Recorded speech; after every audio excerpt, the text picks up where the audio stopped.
Hello friend, তো চলো start করা যাক আজকের মিনি ব্লগ। প্রথমে সকাল থেকে উঠে 8টার দিকে উঠেছি, এরপর একটু ব্রাশ করার পর খেয়ে নিলাম।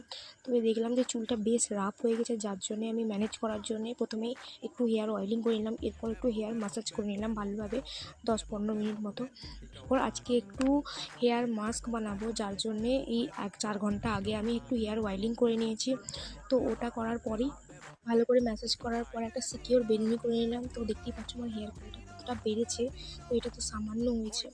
তো এরপর আমি একটা হেয়ার মাস্ক করতে চলে গেলাম, কারণ ওটা খুবই জরুরি, ওটা মাখলেই আমার হেয়ার ফলটা একটু কম হয়।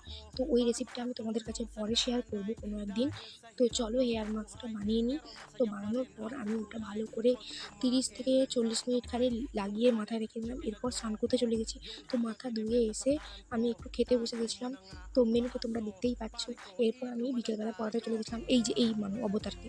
তো এরপর রাত্রে এসে খেয়ে নিলাম তরকারি। মা যেহেতু সিম্পল রান্না করেছিল, তো ওটাই খেয়ে নিলাম।